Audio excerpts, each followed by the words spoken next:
Hey, one more thing before you go. Can you imagine experiencing a life changing incident that leaves you with a daily challenge of overcoming adversity while still pursuing your passion? This is the story of our guest, Erin Scott, also known as the Audio Chick. Erin's life took an unexpected turn when she found herself hospitalized and in a coma, waking up to a neurological disorder.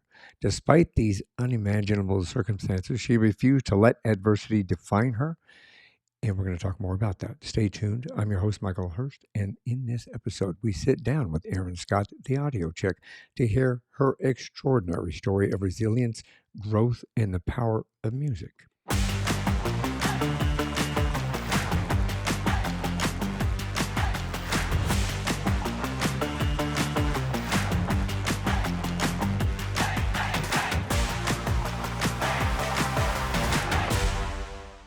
Hey, Erin's journey doesn't stop where I just spoke. Despite the challenges she faced during her recovery, she channeled her passion for music into a new endeavor.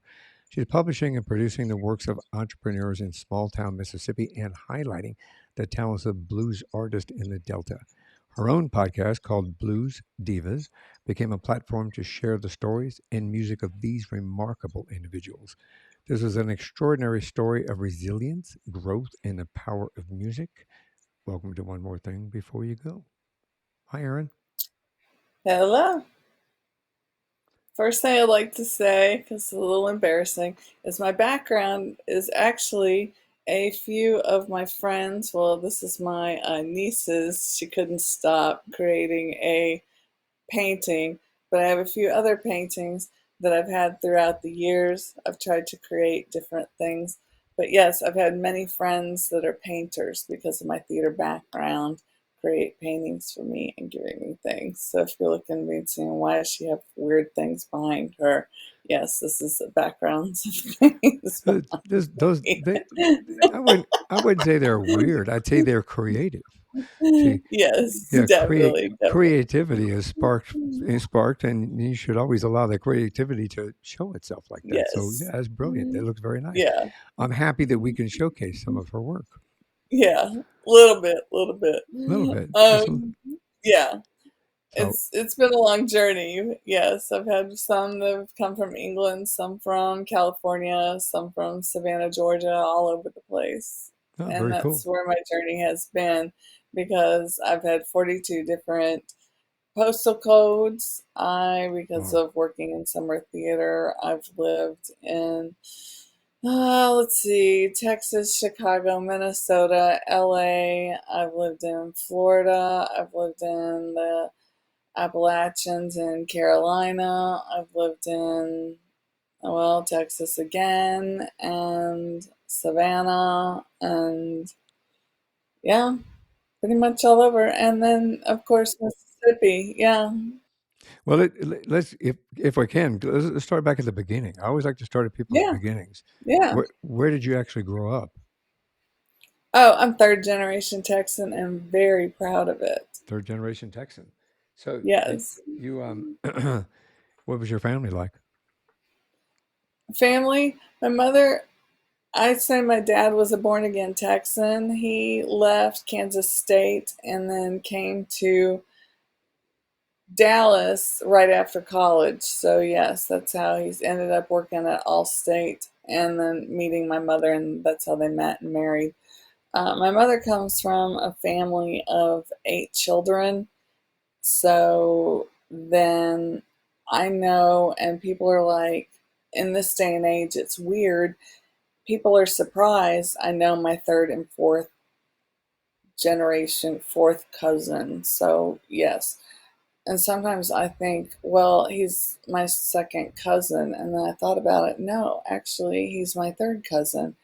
And my family is so distinct. If you are last name, the men look so much alike. People think they are they are related.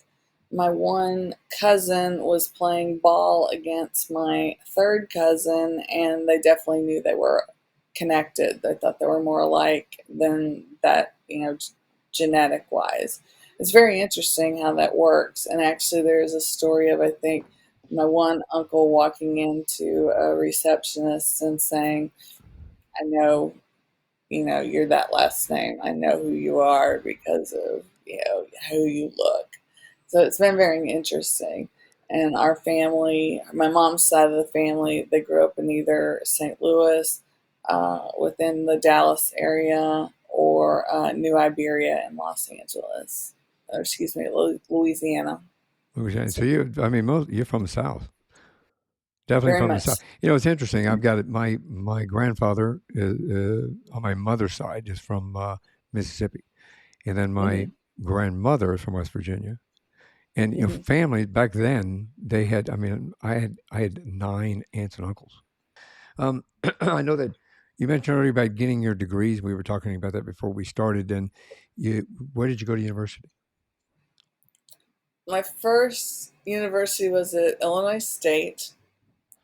Bragging rights are I have known since I was 16 the quote beard of Ted Lasso, who created Ted Lasso.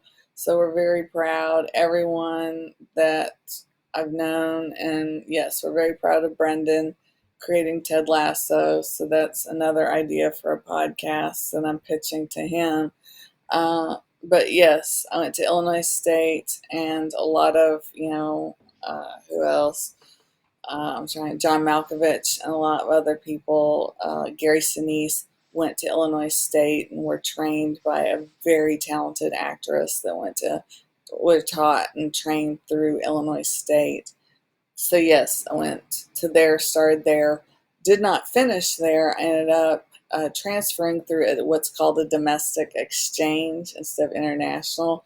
I was able to go, which people didn't know about, and somehow through our dormitory, this girl showed up and she said, "Hey, you know, there's this thing called domestic exchange. I'm working for that department, and you can go for a year and pay either your in-state tuition for that school for a year or their in-state tuition. So it's not that expensive."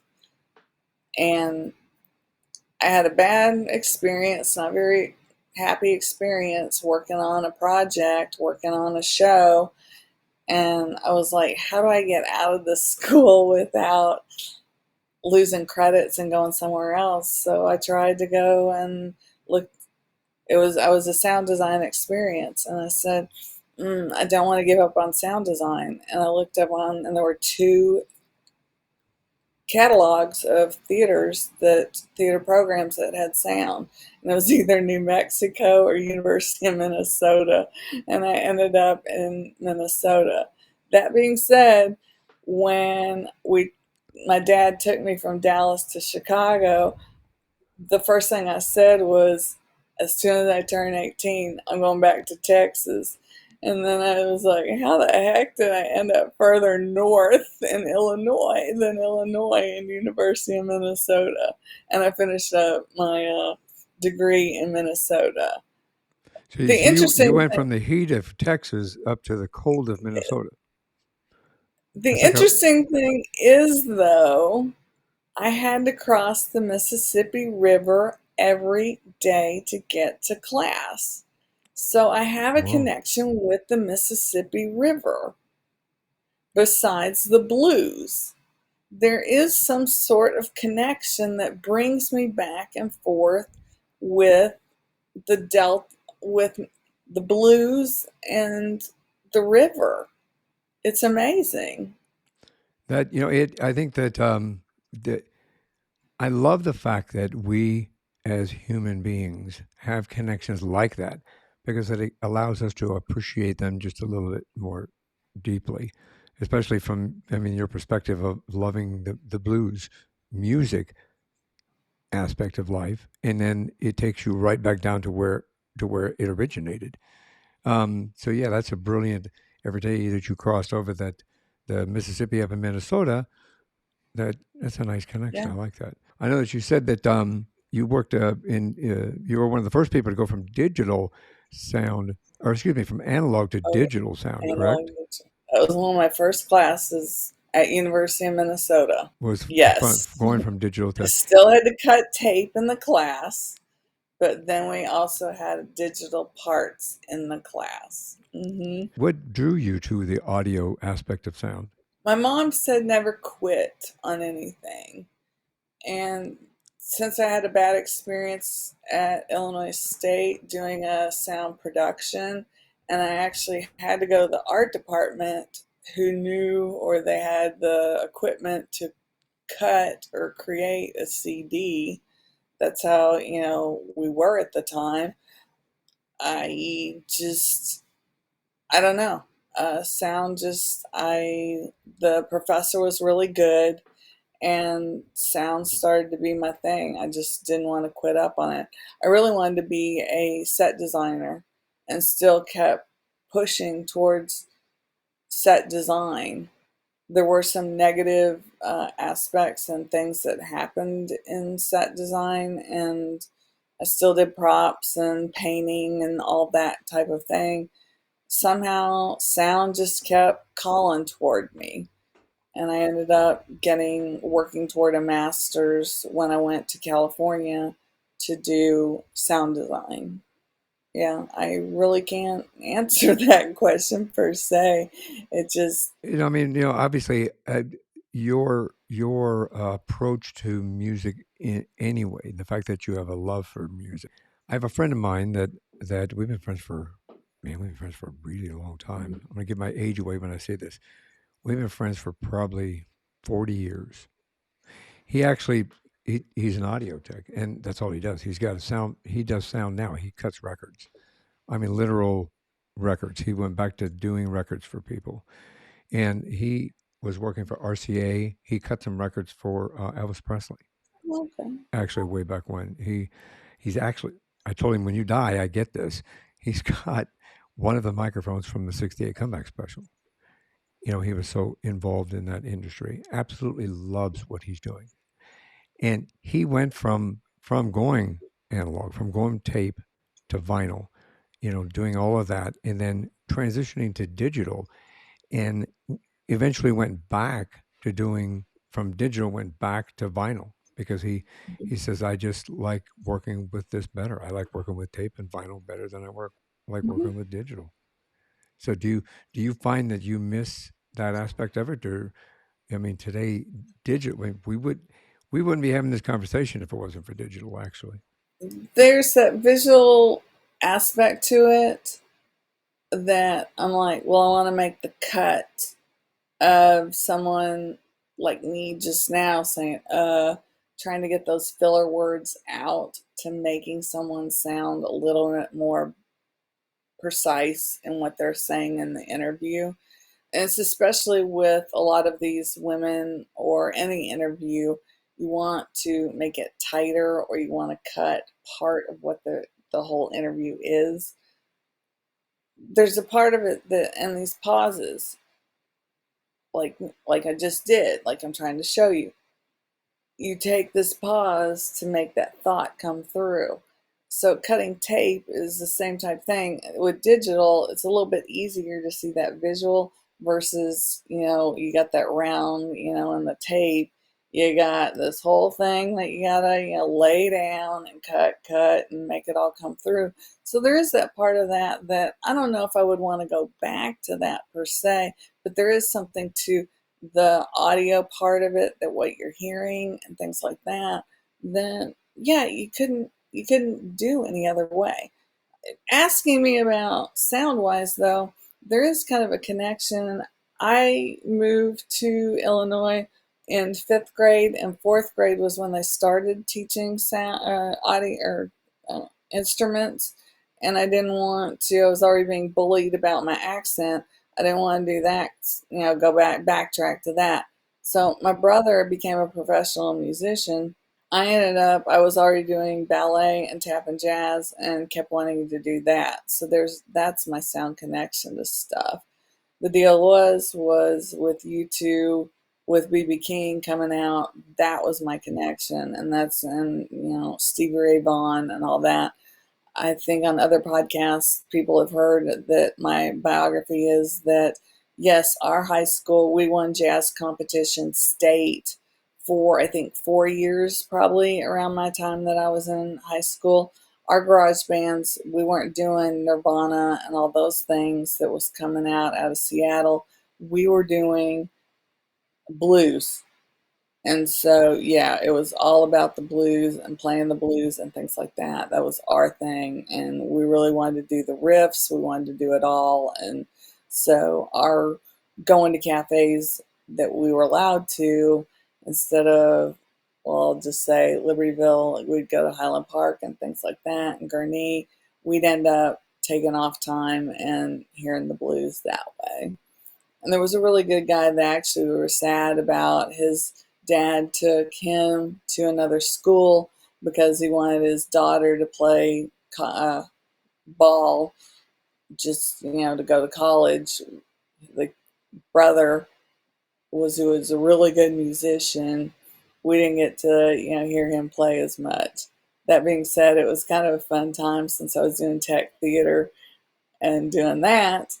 He had the first kind of radio or whatever connection that he put on his guitar that wasn't connected to a bass, or excuse me, a Amp.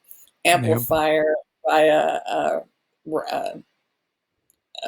I don't know, a string per se. I can't think of the word. Yeah, and so he was the amplifier was on stage and he was all in the hallway, and we were just having fun playing with that. We just thought it was the most amazing thing ever. Yeah, it's nice to rip and to play and to yeah. I like blues. I like Hmm. jazz. I'm a lover of all aspects of music, believe it or not. I tried to give my kids as they were growing up, my wife and I both tried to give them a diverse selection of music to listen to so they could kind of make their own decision to see what they were drawn to. Old time rock and roll, Elvis Presley, all the old, the good ones. Um, then, all the way through everything, country western, I say jazz, musical theater, you name it, classic rock and roll, present rock and roll, rap. We allowed them to understand music from all those different perspectives, so they kind of knew that life was full of magic in many ways, especially with music. Where we were living, we were close to where Stevie Ray Vaughan died, and that It's- was a big deal. yeah, that definitely would Hmm. be a big deal. Hmm. Now Yeah, I know that if I can backtrack just a second, in my notes, sure. I had saw where you're, while studying theater and post production audio, you worked on a variety of productions, including a film, and I may be saying this wrong. Is it Juana Man? Probably not. Juana Man Which and one? the short, I did work on a short. That was my and, graduate thesis. Yes. and the pickle jar, The pickle jar. Yes. Yes. Hmm. and these were Benjamin Friedman. He and is these a were very talented person. Yes, in Los Angeles, and he did. I think the credits for Lemony Snickets as well. So yeah, he's done very well for done himself. very well of But himself. our thesis, the pickle jar, he did as well, and that ended up going and was played in uh, Regal Theaters in Los Angeles as a short before Amelie. Hmm. Oh, very cool. Yeah, that's very cool. I uh, I have a passion for film and television as well as music. That's the reason I loved my when I got my master's. It was digital media performance and art, and it was just a a way to connect a little bit more. I shot a documentary film, so I know that you also worked a little bit with documentary film, correct? Yeah, my thesis for my master's was a documentary film, and it actually was called One More Thing Before You Go. Did it back in 2011, and we utilized the creative arts, music, drama, painting, dance, and in healing, and in the effects of being able to get closure and to work through things with the creative arts. And so we used a little bit of everything. We had one quarter of it was about dance, one quarter of it was about music, one quarter of it was about film, art, and and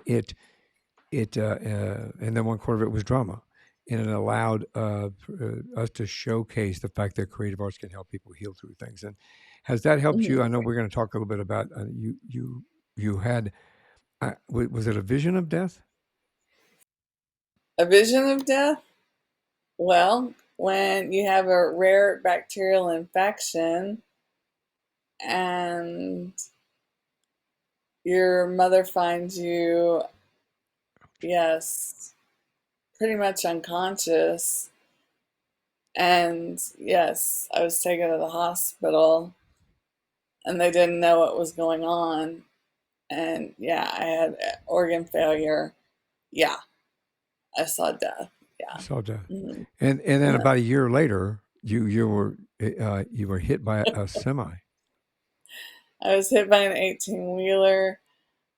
I kind of laugh about this because the first thing was, and it is like every movie that they show, it's the light comes by and this and that. When I was hit, the first thought was, I've done all this work for nothing. But yeah, we were dragged a quarter of a mile pretty much and over 3 lanes of traffic. So yeah, yeah. Wow. Yeah. And I think he wanted to be, yeah, it probably would have been a hit and run if he could have made it happen. Yeah. Yeah. Hmm. Not cool.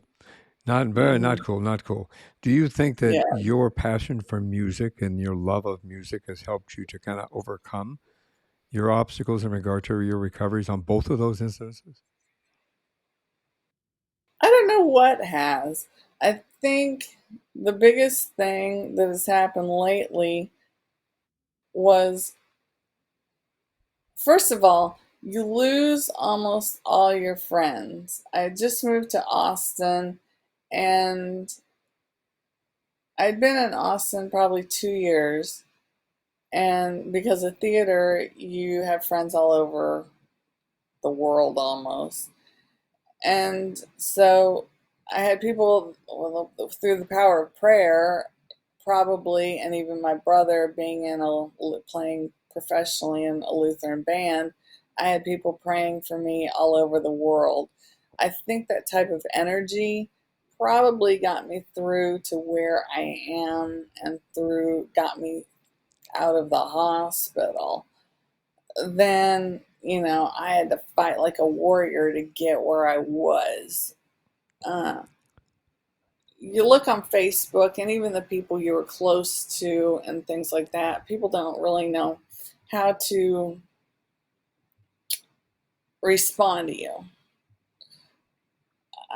Because basically I had encephalitis due to all this and have epilepsy now because of that. And that's even hard for me to deal with and embrace still to this day.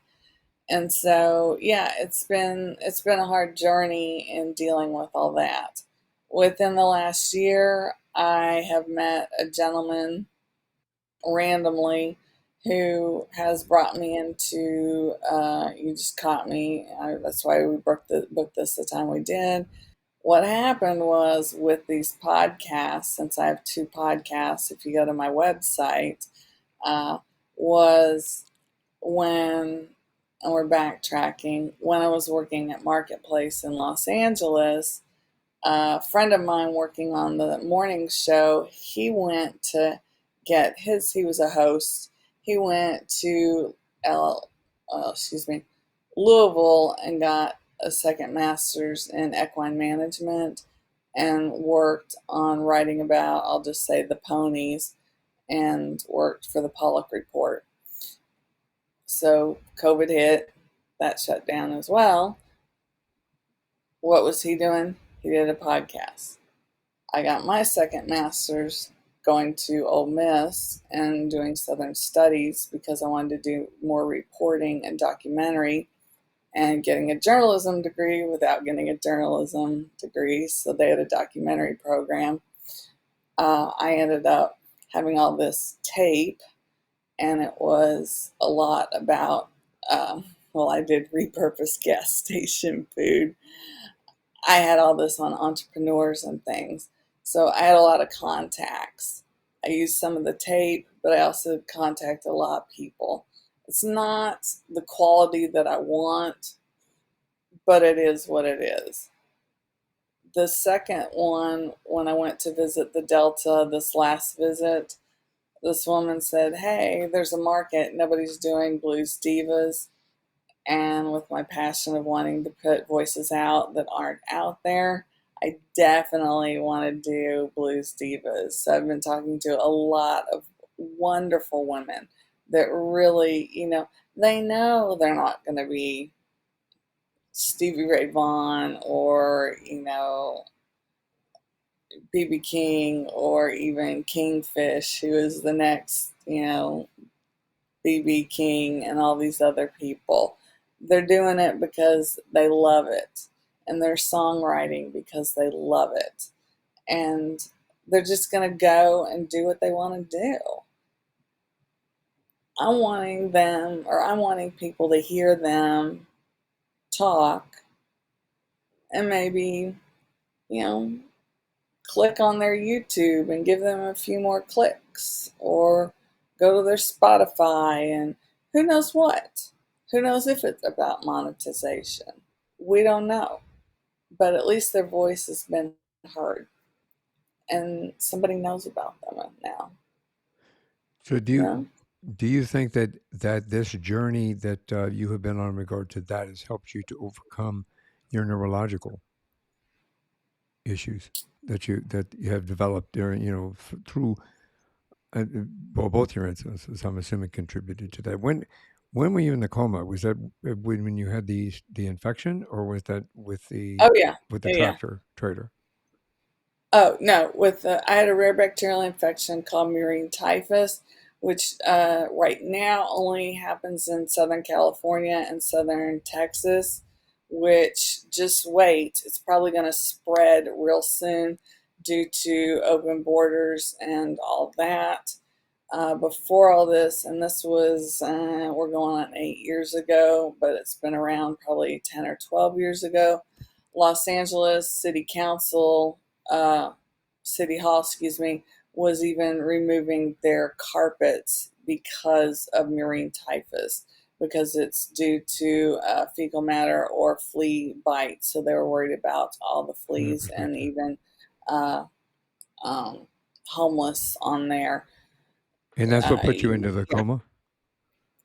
that's what, yes, I had murine typhus Another. because, yes, infectious disease came in right away and said it's murine typhus, pump her with every, they couldn't confirm it right away, but they pumped me with every antibiotic that they could till they could. And yeah, it was it. So yes, How long were you that in a was that. coma? I was in an induced coma for 2 weeks. 2 weeks. Hmm.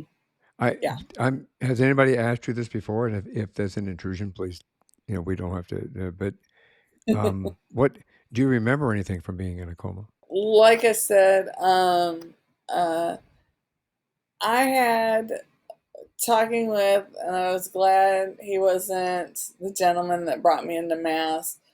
He was late for Tenebrae, which is part of Easter things, and because I go to the Basilica of St. John in Savannah, I had never heard of it before. It's that they do a whole song and they have candles and then or you know no more candles, and it's all darkness and one candle. And what made me think about it was, it kind of brought a little PTSD, because it said, well, something in the voice said, well, you chose to come back. The deal is I saw a lot of light, like you'll see in movies, and there's a Netflix series about death, which I wouldn't watch all of it. Watch the first episode only, about people talking about um, uh, uh, death. I can't remember the term that they use for it, but uh, yeah, I didn't. go to that light and, all these voices and things, I knew that I was hoping and that I did hear my voice, supposedly, of my grandfather saying, "You got to go back." Because when my grandfather was dying, he actually saw his sister, or was talking to his sister 2 days before he died. So, oh, it's called near death experiences, so Right.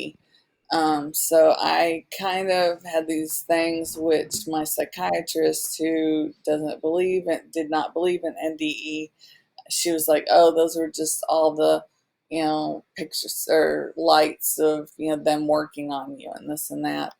Uh, I I don't think I think it was NDE. After listening to Keith Richards and him with a cigarette coming out, I don't think he smokes anymore. He just has that brand, but he, yeah, I, yeah, it's It's there. interesting. Yeah, my when we took care of my wife's father, my father-in-law. Mhm, He had dementia, so it was kind of a long goodbye. But towards the end, he actually he got clarity, and he recognized his granddaughters and his daughter and me and everybody else, and we heard him talking to somebody, and we come walking down the hallway to see who he was talking to, and he was talking to his grandfather and his grandmother and his aunt, and who had passed away a long time ago. And because David was like 72, mhm. 72, 71, 72, something like that. Anyway, they had passed a long time ago. So we come around the corner and we could hear him talking. And we said, "Who are you talking to?" And casually he just said, so and so, so and so, so and so. And then laid back down and went back to sleep. It was crazy. But so I understand that. I mean, I believe in it. I believe that we have others that help us on the other side from that perspective. And I think that, you were told to come back because you had more work to do. I mean, look what you're doing with Mhm, the blues and the divas. You're mhm, spreading that word. You're giving people the opportunity to understand blues and to understand the origins and where they come from. I know that you're developing an oral history, or you are developing an oral history type book in regard to all of this, right? mhm. Yeah, a little bit. There's a couple things going down. And it's also, I volunteered when I was coming back from recovery. Somehow, huh, the pieces always, everything falls into place with luck. I ended up volunteering at, uh, I always say LBJ Library. So Lyndon Baines Johnson, President Library.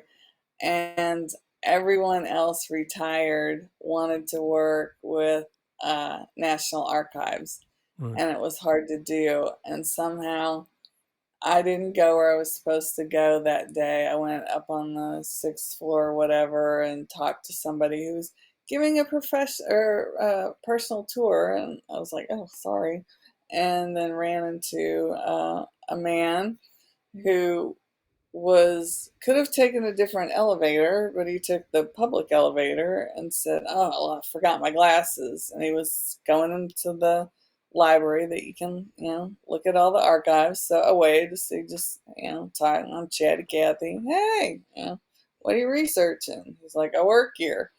And I said, "Oh, yeah, yeah, I do documentary, this and that." Well, he pulled me in, so I got to do some oral history with National Archives. So it was really Oh, very just, cool. Yeah, yeah, very yeah. cool. I So, I mean, things always work out on that. With this, I always say I need to do the memoir and I need to start journaling enough on that to do the journal. Every time I say that, though, it's on my dark side and not on my humor days to do it. The funny side of things that have happened. Right now, the darkest things, and I've been researching real hard and can't do it, which is I'd like to do a docudrama on the fentanyl crisis, quite actually, and it has a lot of personal narratives to it. And because I know, like you, I know a lot of retired cops. Border Patrol, Fish and Game, and things like that that have stories. So I'd be throwing in fictional pieces of that within that to do that. But it's, it'd be a Listen, retired Texas Ranger doing that. But that'd be a one hard to produce because yeah. it's like I told you before we started this, me even interviewing, cutting tape, or trying to get it tight to where it's a 20-minute interview. It's hard to produce just talking to one person, calling them up, making the time, getting it done, all sorts of things like that. So, trying to get a table read of someone, it's going to be tough.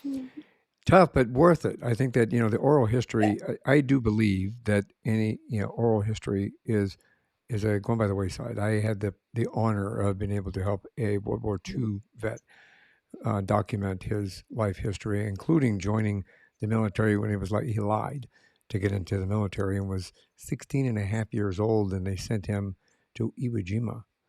And by the time he reached Iwo Jima, he was 17 in real life, but he lied on his application to go to war. So he fought at Iwo Jima, shot down 3 Japanese planes that they kept saying he goes, they're going, this isn't, you're going to get in trouble. This, number one, isn't your job. Number two, we just found out you're only 17. So, you can't really tell anybody you shot down 3 Japanese planes, but good job.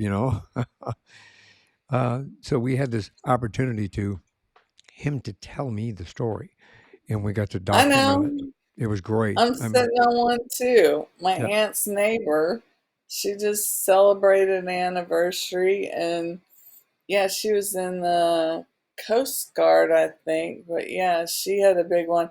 And the Coast Guard came out and they even brought the boat out, but it was COVID, so they were all wearing masks and thought, yeah, they'd have this little, you know,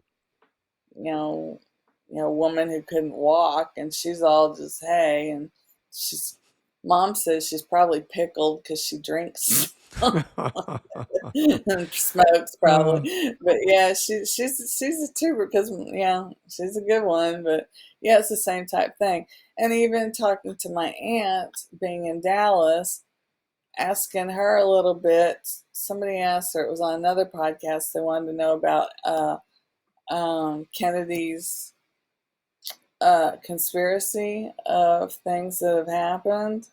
Well, I talked to mm, my aunt, and her, well, ex father in law worked for, well, my cousin's third generation AT&T because it was Southwestern Bell at the time. I find out information from that story, and I find out her friend who she went to high school with, her dad owned the book, you know, warehouse depository, right. and it wasn't seen as a crime scene, so she was in the where supposedly he was shot, was shot the next day, and I'm like, I gotta get these stories. I'm like, oh my Before god. they're gone. Yeah, but yeah, definitely Yeah, before they're and gone.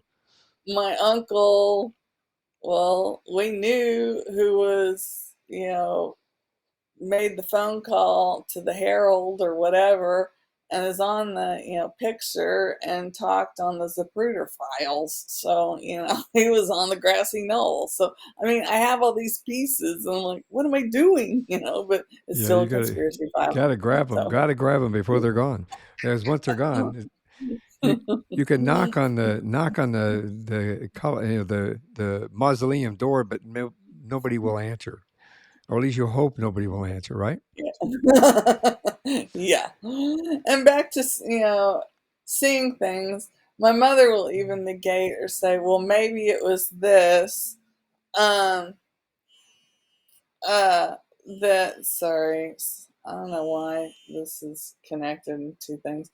Um, Sorry, phone call. All right. Uh, that, uh, Technology, that's where you want to go analog to digital. We can we Uh, can cut this. See, I say the magic is we can cut that out. yeah, we can cut that out. uh, um, Talk totally about lost your that mother thought. and seeing things. Oh, seeing things was that it was all dark, and I said, "Well, I could see that I was the only one in this, it was just all things, but I was in the bed, and there was this, and she goes, "Well, maybe that was when they were moving you." And then I was like, "Well," and then in one place, I was in a subway, and I don't understand why I was in a subway. And my psychiatrist was like, "Well, maybe that was when they were, moving the curtain around." And, they're trying to make ideas of what the NDE was, but you're like, well, was it or wasn't Or it? wasn't it? Who Yes, knows what it was? the You know? scientific approach tries to logically say what that was, while your Yes, inner I soul know. and your heart kind of say, "Well, I don't think it was Hmm. that." Yeah, I Hmm. understand that. And Um, even before, I was going to church regularly, which was just like I said, to keep me on schedule. And actually, well, this doesn't look nice, but I wore this to church today. But dress nicer, and feel better about your body right. instead of just wearing pajamas. Because of COVID, everybody was wearing, t-shirts and pajamas all day. Um, I would go to church and kind of just meditate, or the power of, some sort of prayer, be it, say, meditation or whatnot. And and even still, I look up at the ceiling of the basilica or at the stained glass versus looking down. So it's a difference of things. And I've even spoken to our bishop, who is very good about things like that. And it's been an interesting conversation we've had about my experience and other things. Because of that, right now, and dealing with probably another surgery I may have to have, he says, "You sound like you're lost." And my counselor said, "That's an interesting word, because maybe lost may be the synonym for you. I see you as sad." And so is it, but then I talked to these blues women, and they've been through a lot too, and they're able to find happiness. So yeah, it's kind of like, And okay, you gotta just push through. and you're talking about the blues divas The when you say blues blues. divas. Well, let's Hmm. talk about that a little bit. Hmm. Blues Divas is a podcast that you have, that Hmm. you had these kind of conversations with these women and others, correct? Music enthusiasts for that Yeah. love the blues. Tell me about it, please. Hmm. Um, I'll talk about Donna Harla. She is amazing and so much, well, helping me. First of all, I was writing for an English magazine, and I thought I was going to write about Buddy Guy. And then all of a sudden, it just got tabled as a contractor. It's kind of like online dating. You don't hear back forever. And then all of a sudden, I get an email that said, "Hey, how's that interview going?" And I was working for free anyway. I wanted a press pass. That's all I wanted. And then I only had a couple weeks before Christmas that my deadline was there. I call what said contact for press, and she picked up the phone. And luckily, she lived in the Chicago area and was a town away from me. And so we've had a nice connection, and she's been very kind and very good. Also amazing, she never thought as well, like a lot of these women, what's going to happen. Surprise, surprise. Australia has a huge blues love, and her CD went crazy. It exploded on the Australian circuit. So she's wondering when she'll go to Australia. But yes, and she teaches as well. That's So, kind of I mean, crazy there's cool. different things that are going. Yeah. And Hmm. in this podcast in itself, it's got a variety of conversations. You're in your third season, is that Hmm. correct? We're just on my second season, or excuse me, first, actually, Blues Diva. I'm traveling down the Blues Delta, where it's kind of it was trying to be a book, but they never thought I had enough content. So it was just going to be you'd hear and talk, listen to people. Yes. Uh, yeah, you just listen while you were traveling down. And I'm trying to start doing the second season. It was partly I bluesmen don't want to play or talk to you except for money, so that's another problem. But it was also I wanted you to be able to connect with people while you were driving and say, "Hey," or walk into that restaurant or do something else and say, "Hey, I know that person." And Mississippi is a lot like that. People don't realize that. For the whole state, it's almost a small town. You can really connect with people. A lot of people don't think that. There still is a misconception and there is some problems. Don't get me wrong. A lot of people will negate when I say that, and I'll say, yeah, okay. But for me and a lot of people, if you have the right personality and you're willing to connect with whomever, you're going to make that connection. And you'll be able to see that person the next day if you went to a blues club and go to breakfast or be at coffee and say, "Hey, I saw you last night. How's it going?" And so the podcast is really about that. It's traveling down the blues highway. That podcast was about that. It was a travel, basically an audio travel book that didn't have enough pages. So Blues Divas is about just women at all. Uh, when I was traveling to Texas and drove from Georgia to Texas at one point to see my doctors because my specialist, I can't lose him, is in Austin for epilepsy. He's probably one of the top in the state, if not uh, the U.S. Uh, I drove to see him at that point. I stopped by and you know Clarksdale, and this woman said, "I think you have a market for blues women, women in blues." So I decided, okay, I'll just do a podcast about women in blues.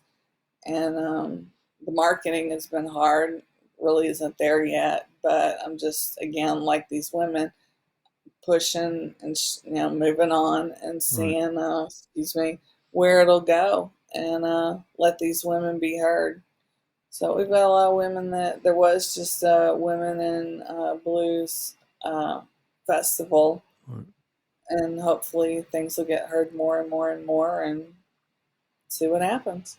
Well, how can somebody find your podcast and your website in the? Because I know that I've listened to several episodes that you've got on your website. How can they find you? I'm an audio chick without the K, so .net, or that's my handle, audio chick on Instagram and audio chick on Twitter. And your website obviously will have links to the podcast as well, including Mhm. the which you have on there, Yeah, you season can one and find season on two of the travels with the Spotify Delta. for sure. Outstanding. And I'll make sure that those are in the show notes so that Yeah. everybody has Mhm. an opportunity to connect to them and make it easy for them to reach out to you and Yeah. take a listen as well. I appreciate what you're doing with at least with music and with moving that forward and helping people recognize the importance of blues and women in blues. So yeah, from that perspective, thank you. I really Mhm. appreciate that. We got to wrap up. So Sure. thank you very much for coming on the show, by the way. I really appreciate sharing your journey with me and with the audience. I think that you should have shown the ability to overcome and to move forward and go after your passion in spite of obstacles that are placed in their way. So from me to you, thank you very much for taking those steps in order to do that. Um, this is one more thing before you go. So before we go, do you have any words of wisdom or something, anything really unique you want to talk to our audience to share? Um, I always say, even if you're atheist, Buddhist, whatever, the power of energy is very important. The power of community is very important, especially post COVID. And we need to get over COVID. So, also, letting go of anger is very important. And I think music, like you said, brings us together. There are other ways to bring us together, but definitely music. Profound. Music is a universal language. Mhm. It is. It is. So, Erin, thank you very much again for coming on the show. I really appreciate you being here. Thank you for sharing your journey with us, and I look forward to maybe another conversation down the road as things progress with you, so we can give everybody an update. Yes. Outstanding. And everybody out there watching and listening, don't forget to follow and subscribe. And then one more thing before I go, have a great day, have a great week, and thanks for listening. Thanks for listening to this episode of One More Thing Before You Go. Check out our website at beforeyougopodcast.com. You can find us as well as subscribe to the program and rate us on your favorite podcast listening platform.